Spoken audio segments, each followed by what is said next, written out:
शनि 29 मार्च 2025 को मीन राशि में प्रवेश कर चुके हैं। शनि का जो राशि परिवर्तन है मीन राशि में कैसे आप सबको प्रभाव दे रहा है, इसके ऊपर मैंने आपको वीडियो पहले से बना करके दे दिया है।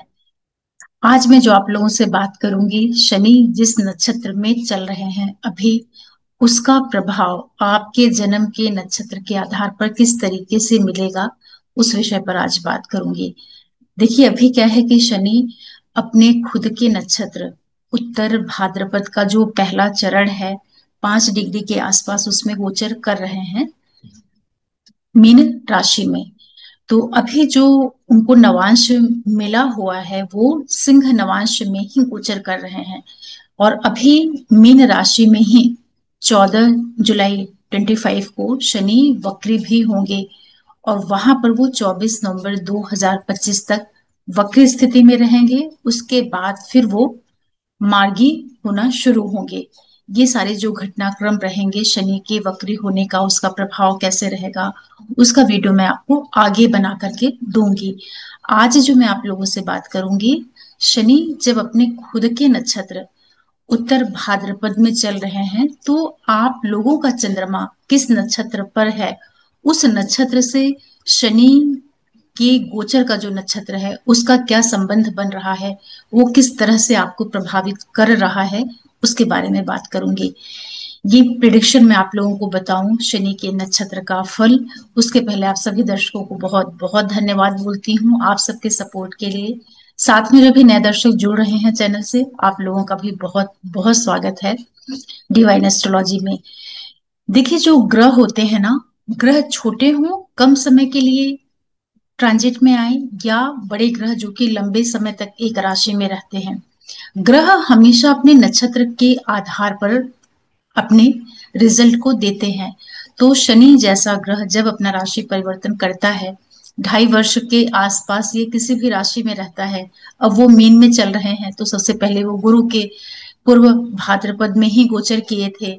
वहां पर वो 0 से 3 डिग्री 20 मिनट तक उन्होंने पूरा उसको गोचर किया, मतलब कि 0 से 3 डिग्री 20 मिनट तक की जो डिस्टेंस है उसको शनि ने कवर किया। तो उसका जो रिजल्ट था वो अलग तरह से मिला होगा। अब वो अपने खुद के उत्तर भाद्रपद नक्षत्र पर हैं तो यहाँ पर उनको सिंह नवांश मिल रहा है, क्योंकि मीन राशि का जो पहला नवांश होता है 4 8 12 नंबर की राशियों का, वो हमेशा कर्क से ही प्रारंभ होता है। तो अभी वो सिंह नवांश अपने शत्रु ग्रह सूर्य के नवांश पर गोचर कर रहे हैं। शनि का जो ये नक्षत्र में चलना है, आपका चंद्रमा किस नक्षत्र पर है उसके बारे में आपको बताती हूँ। देखिए, सबसे पहले तो आप ये जान लीजिए कि जो शनि ग्रह है ये बड़ा स्लो प्लेनेट है, बहुत ही धीरे धीरे ये चलता है और बड़ा सुस्त ग्रह है। अभी वो जल तत्व राशि में गोचर कर रहा है मीन राशि में। तो आपने देखा ना कि 29 मार्च के बाद से सब क्या क्या हो रहा है, पूरे विश्व में लड़ाइयां हुई, पानी बंद हुआ पाकिस्तान का। इस साल आप देख रहे हैं कि खूब बारिश वाला माहौल बना हुआ है। मॉनसून जो है वो समय के पहले आ गया है। ये सब इसीलिए हो रहा है कि शनि जैसा जो बड़ा सा बहुत हैवी प्लेनेट है, हालांकि ये गैसियस पिंड है, पूरा ये गैस का एक गोला है कह लीजिए। अब ये जल तत्व राशि मीन में, जो जोडियक का आखिरी राशि होती है, जोडियक की आखिरी राशि होती है, उसमें प्रवेश किए हैं, अभी 2.5 वर्ष तक रहेंगे।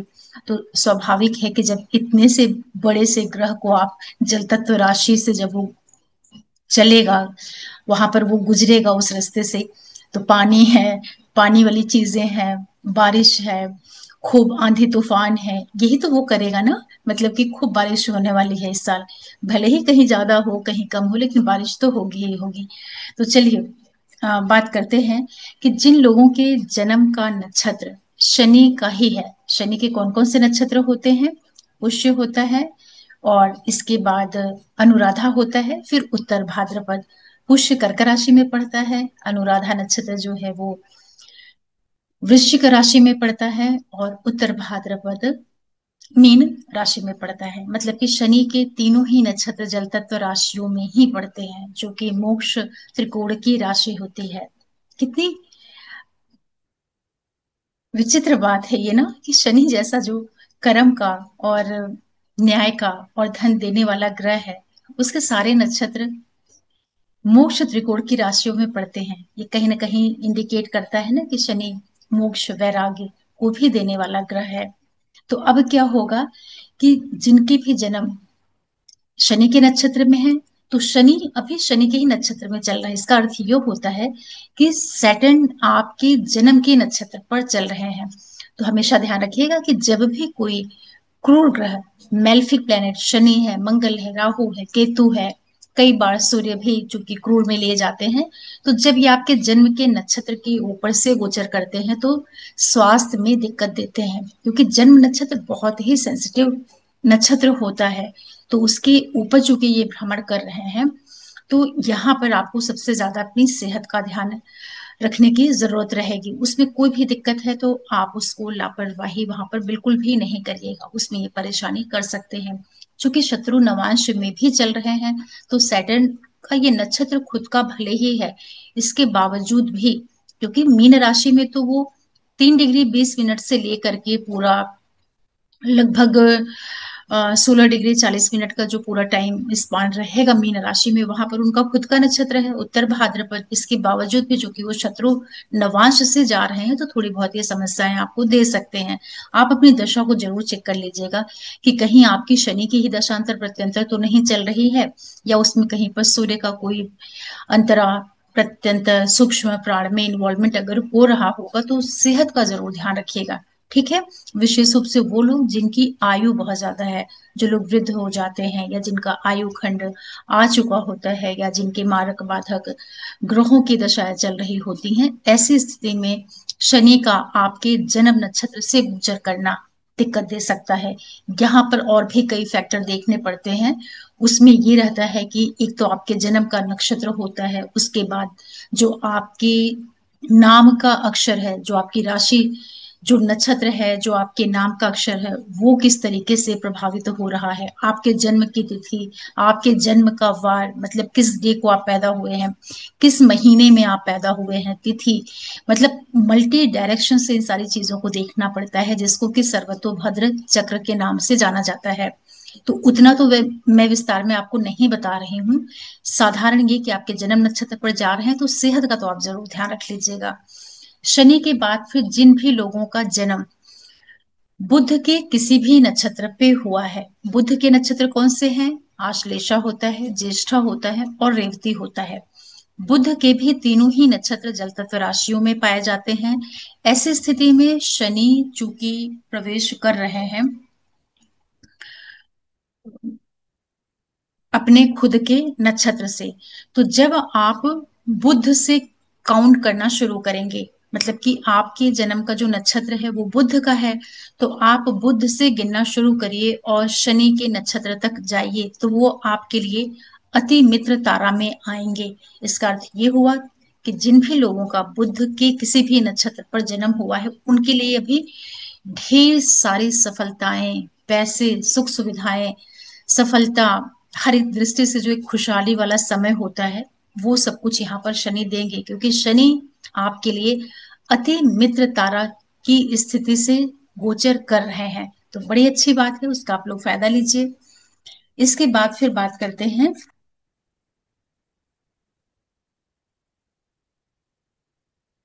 केतु का। जिन भी लोगों का केतु के किसी भी नक्षत्र पर जन्म हुआ है, अश्विनी में, मघा में या मूल में, केतु के तीनों ही नक्षत्र अग्नि तत्व राशियों में आते हैं, मेष में, सिंह में और धनु में। जो हमारा धर्म त्रिकोण होता है, उसमें केतु के तीनों नक्षत्र हैं। अगर आपका जन्म केतु के किसी भी नक्षत्र में हुआ है, तो शनि जो भी गोचर कर रहे हैं, आपके नक्षत्र से कहाँ पर जा रहे हैं? मित्र तारा पर जा रहे हैं। मतलब कि आपके नक्षत्र से 8वें नंबर के नक्षत्र पर शनि गोचर कर रहा है। ये स्थिति भी आप लोगों के लिए बहुत अच्छी है। बहुत अच्छी मतलब कि सफलता, समृद्धि, लोगों का सहयोग, कार्य सिद्धि, हर एक तरीके से जो एक सपोर्टिंग टाइम पीरियड होता है, वो आपके लिए रहेगा। और शनि आपको इस तरीके से फ्रेंडली ढंग से अपने सारे रिजल्ट्स को देंगे। ये नक्षत्रों का प्रभाव होता है कि कोई भी ग्रह जब किसी नक्षत्र पर जाता है तो आपके जन्म के नक्षत्र से उसका क्या कनेक्शन बन रहा है। तो केतु वालों के लिए भी बड़ी अच्छी स्थिति है, इसका फायदा लीजिए। केतु के बाद बात करते हैं शुक्र वाले। जितने भी लोगों का जन्म शुक्र के नक्षत्र पर हुआ है, चाहे भरणी पे, चाहे पूर्व फाल्गुनी पे या पूर्वाषाढ़ा पे, शुक्र के तीनों ही नक्षत्र अग्नि तत्व राशियों में पड़ते हैं, मेष में, सिंह में और तुला में। ऐसी स्थिति में क्या होगा, ये जो शनि गोचर कर रहे हैं, शनि के ही नक्षत्र पर आपके नक्षत्र से जो शनि का कनेक्शन बन रहा है वो वध तारा पर बन रहा है। वध तारा का मतलब होता है समस्या, दिक्कत, परेशानी, किसी भी चीज का खत्म हो जाना, जिसको बोलते हैं ना द एंड। पिक्चर में होता है ना, फिल्म में जब आप मूवी देखने जाते हैं तो लास्ट में लिखा रहता है ना फिल्म में द एंड, मतलब किसी भी चीज का सडन बंद हो जाना, खत्म हो जाना। तो ये अच्छी स्थिति नहीं है। तो यहाँ पर क्या करना है, आपको हर एक चीज का बहुत ज्यादा ध्यान रखना है, चाहे वो आपकी हेल्थ हो, आपका फाइनेंस हो, आपका रिलेशनशिप हो, आपके जीवन का कोई भी एस्पेक्ट हो। वहां पर आपको बहुत ज्यादा सावधानी और बहुत ज्यादा आपको वहां पर सचेत होके रहने की आवश्यकता रहेगी। जिन लोगों की यहाँ पर आयु अधिक होगी, बीमार हो, आयु खंड आ चुका हो, मारक बाधक ग्रहों की दशाएं चल रही हों, ऐसे स्थिति में जब शनि मीन राशि में और आपके नक्षत्र से वध तारा पर चल रहे हैं, ऐसी स्थिति में कई बार लाइफ का जो आखिरी समय होता है, जो लास्ट पे होता है ना, जो शरीर छोड़ने का टाइम होता है, उसको भी ये इंगित करता है। तो शुक्र के नक्षत्र वालों को थोड़ा सावधान होकर रहने की जरूरत रहेगी। शुक्र के बाद फिर बात करते हैं सूर्य के लिए।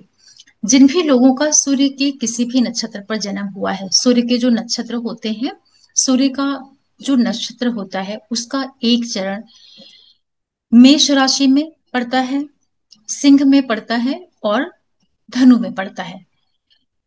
वहां पर कृतिका नक्षत्र है, उत्तर फाल्गुनी नक्षत्र है और उत्तर शाढ़ा है। पहला चरण उनका धर्म की राशि में पड़ता है।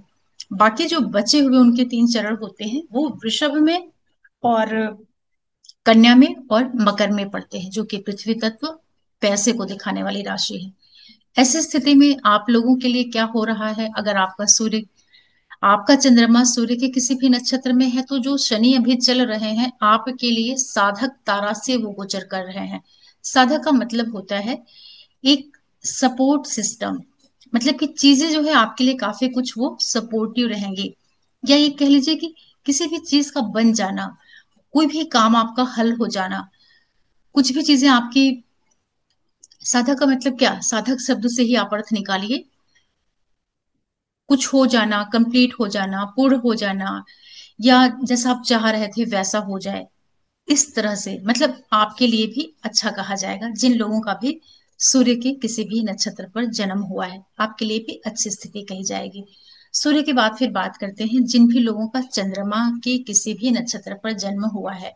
चंद्रमा के कौन कौन से नक्षत्र होते हैं, सबसे पहला नक्षत्र उनका होता है रोहिणी, जो कि वृषभ राशि में होता है। फिर उनका दूसरा नक्षत्र जो पड़ता है वो कन्या राशि में आता है, जिसको हस्त बोलते हैं। और तीसरा जो नक्षत्र होता है श्रवण, वो मकर राशि में पड़ता है। तो अभी जो शनि की पोजीशन है, आपके नक्षत्र से जो स्थिति है वो 5वें नंबर की तारा पर जा रहे हैं। 5वें नंबर की तारा का मतलब होता है प्रत्यरी तारा। ये एक तरीके से विवादों को दिखाती है, जैसे कि लड़ाई झगड़े, कलह क्लेश, विवाद, समस्याएं, एक प्रॉब्लमेटिक सिचुएशन को ये दिखाती है। हालांकि बहुत बुरा नहीं होता है, लेकिन इसके बावजूद भी कहीं ना कहीं इसका संबंध जो है वो विवादों से होता है। तो जिन भी लोगों का जन्म चंद्रमा के किसी भी नक्षत्र पर है, थोड़ा सा चीजों को लेकर के आप सजग रहिए, अलर्ट मोड पे रहिए, चीजों को टालने का प्रयास करिए। कहीं अगर ऐसी सिचुएशन बन रही है, आपको ऐसा लग रहा है कि आप लोगों के साथ में कहीं समस्याओं में, परेशानियों में उलझ सकते हैं, तो उसको टालने का प्रयास करिए। क्योंकि जब तक शनि उत्तर भाद्रपद नक्षत्र पर चलता रहेगा, आपके लिए आपके जन्म के नक्षत्र से वो प्रत्यरी तारा की पोजीशन पर है, तो समस्याएं आपको दे सकता है। दशाएं जरूर चेक कर लीजिएगा, क्योंकि जब तक दशाएं नहीं सपोर्ट करती हैं तब तक उतनी दिक्कत नहीं होती है। अच्छे रिजल्ट या बुरे रिजल्ट दशाओं के ऊपर ही पूरे के पूरे अ, निर्भर करते हैं, तो ये भी आपको देखना रहेगा। इसके बाद बात करते हैं कि जिन भी लोगों का जन्म का नक्षत्र मंगल का कोई भी नक्षत्र है, मंगल का नक्षत्र कौन कौन से होते हैं? मृगशिरा होता है। मृगशिरा का जो थोड़ा हिस्सा है वो वृषभ में पड़ता है, और उसका जो कुछ हिस्सा है, मृगशिरा के जो दो चरण होते हैं वो वृषभ में पड़ते हैं, और दो जो चरण होते हैं वो मिथुन राशि में पड़ते हैं। तो आप लोगों के लिए जिनका भी जन्म का चंद्रमा मंगल के किसी भी नक्षत्र पर है, चाहे वो मृगशिरा में है, चाहे वो चित्रा में है, चाहे वो धनिष्ठा में है, चित्रा नक्षत्र आ जाएगा आपका कन्या राशि में। ठीक है, कन्या में थोड़ा दो चरण तुला में आ जाएगा।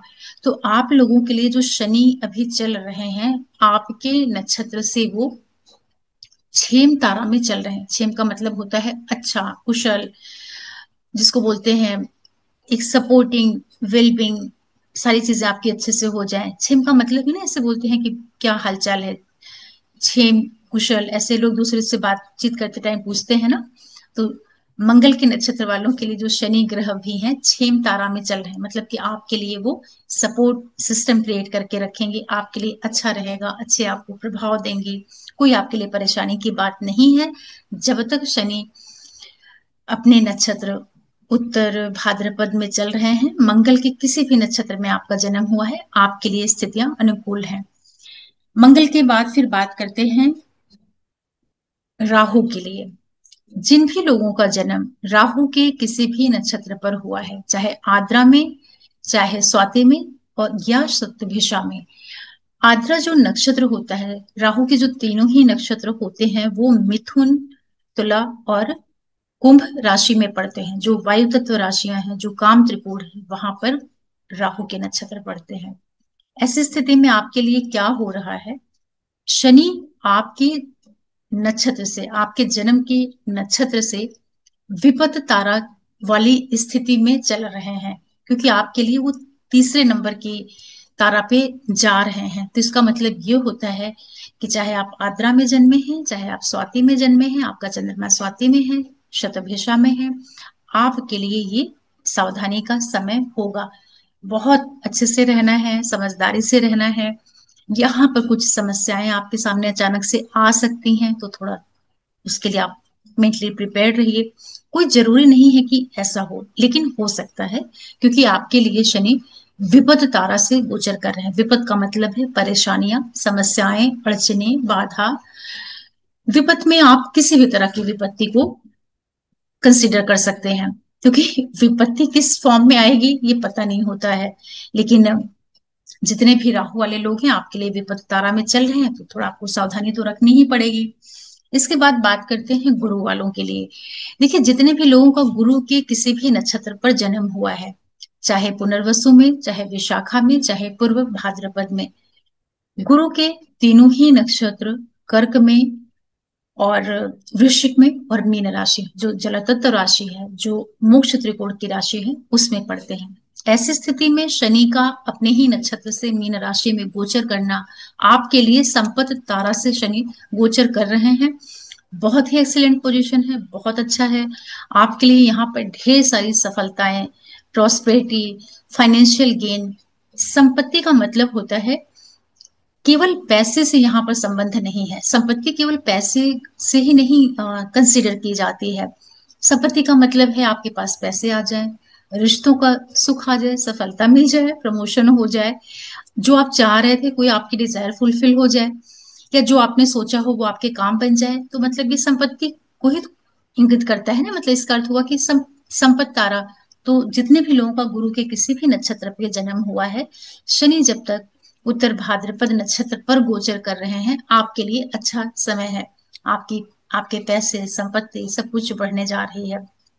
तो आशा करती हूँ शनि का जो ये नक्षत्र है, शनि जो अपने खुद के नक्षत्र से गोचर कर रहे हैं अभी, वो आप लोगों के जन्म के नक्षत्र से कौन सी पोजीशन पर है उससे आप समझ पाए होंगे, उससे आप फायदा लीजिएगा। और जिन लोगों के लिए दिक्कत वाली स्थिति में है, जैसे कि विपत तारा, प्रत्यरी या वध तारा पर है, वो लोग थोड़ी सी यहाँ पर सावधानी रख लीजिएगा, वहां पर ध्यान रखिएगा। थोड़ा अधिक सावधानी के साथ में रह लीजिएगा। लेकिन इसी के साथ साथ कुछ चीजें आपको और भी जाननी चाहिए। ऐसा नहीं होता है कि कोई भी प्लेनेट जब किसी नक्षत्र पर गोचर करता है तो वो आपके जन्म के नक्षत्र से किस पोजीशन पर जा रहा है। जो हमारी 9 ताराएं होती है ना, जन्म, संपत, विपत, क्षेम, प्रत्यरि, साधक, बाधक, मित्र और अधिमित्र, तो केवल एक प्लेनेट एक पर्टिकुलर नक्षत्र पर जा रहा है, उससे कनेक्शन क्रिएट कर रहा है, तो उतने से ही सारे के सारे रिजल्ट नहीं आ जाते हैं। वहां पर चीजों को बहुत तरीके से देखना पड़ता है। वहां पर आप ये भी देखिए कि केवल आपका नक्षत्र प्रभावित हो रहा है, मतलब कि जो आपका नक्षत्र है वो बहुत शुभ प्रभाव में या शुभ प्रभाव में आ रहा है ट्रांजिट में आपके लिए। फिर उसके साथ आप दशाओं को मैच करिए कि क्या उसी ग्रह की दशा चल रही है, उसको भी आप वहां पर साथ में उसको भी लेकर के चलिए। फिर और दूसरी चीजें कुंडली में देखिए कि जो आपका 64वां नवांश है या 22वां दृष्काण है, ये सब ग्रहों से जो जुड़ी हुई दशाएं हैं वो तो नहीं चल रही हैं, मारक बाधक ग्रह की दशा तो नहीं चल रही है। कहने का तात्पर्य ये है कि कई एंगल से आपको देख करके तब कोई फाइनल कंक्लूजन पर आना चाहिए। लेकिन एक सामान्य तरीके से सॉरी, एक सामान्य तरीके से जब भी कोई ग्रह आपके चंद्रमा से किसी पर्टिकुलर एरिया पर जाता है तो इस तरीके से वो नक्षत्र प्रभावित करता है। क्योंकि देखिए, कोई ग्रह किसी राशि में है, शनि मीन राशि में है, तो मीन राशि तो 30 डिग्री की है ना, वहां पर 3 नक्षत्र हैं, पूर्व भाद्रपद, उत्तर भाद्रपद और रेवती। तो 3 नक्षत्र होने की वजह से हर एक व्यक्ति के लिए शनि का जो ये गोचर है पूरे 2.5 वर्ष एक जैसा नहीं रह सकता है। ये इसी वजह से होता है कि आपके नक्षत्र से शनि का जो नक्षत्र है वो क्या कनेक्शन बना रहा है, किस नंबर के तारा पर वो जा रहा है, क्या उस तरह से प्रभाव देगा, ये सारा कुछ भी देखना पड़ता है। इसीलिए जनरल प्रिडिक्शन पर कभी कोई भी फाइनल निष्कर्ष नहीं निकालना चाहिए। अभी जब तक शनि पूर्व भाद्रपद गुरु के नक्षत्र में चल रहे थे तो कुछ लोगों को दिक्कतें आ रही थी, जिनके लिए वो तीसरे नंबर, 5वें और 7वें नंबर की तारा पे चल रहे थे, जबकि वो मीन राशि में ही थे। अब शनि मीन राशि में ही है लेकिन वो खुद के उत्तर भाद्रपद नक्षत्र पर है। अब जो सारे समीकरण है, जो इक्वेशन है, जो तालमेल है वो चेंज हो गया। जिन लोगों को परेशानियां आ रही थी हो सकता है अब उनको कुछ फायदा हो रहा हो, या जिनको पहले फायदा हो रहा था उनके लिए अब कुछ अ, नुकसान हो रहा हो, क्योंकि एक्सिस चेंज हो गया ना। ये जो हमारे 27 नक्षत्र होते हैं और 28वां नक्षत्र अभिजीत होता है, ये पूरा जो हमारा 360 डिग्री का एक्सिस बना होता है ना, वो एक दूसरे से कनेक्ट होते हैं नक्षत्र। आप इसको ऐसे समझ सकते हैं कि जैसे ये पूरा गोल एक सर्कल बना हुआ है, तो यहाँ पर 12 राशियां बना दी गई हैं 30-30 डिग्री की, लेकिन उसको जो है छोटे छोटे नक्षत्रों में डिवाइड किया गया है। जो एक एक नक्षत्र होता है उसकी जो डिस्टेंस होती है वो 13 डिग्री 20 मिनट होती है। तो जब आप 360 डिग्री को 13 डिग्री 20 मिनट से भाग दे देंगे ना, सॉरी, पूरे 360 डिग्री को जब आप 27 नक्षत्रों से डिवाइड कर देंगे, मतलब भाग दे देंगे, तो लास्ट में जो आपको मिलेगा ना वो 13 डिग्री 20 मिनट। तो एक एक नक्षत्र को 13 डिग्री 20 मिनट वाला एरिया अलॉट होता है। वो 13 डिग्री 20 मिनट वापस 3 डिग्री 20 मिनट के अंदर फर्दर वो डिवाइड होता है, तो वो सारे नक्षत्र के चरण हो जाते हैं। कहने का तात्पर्य ये है कि जो ग्रहों के ट्रांजिट के रिजल्ट होते हैं ना उसको कई एंगल से देखा जाता है। अब एक चीज और भी आपको मैं बता दूं, उपाय।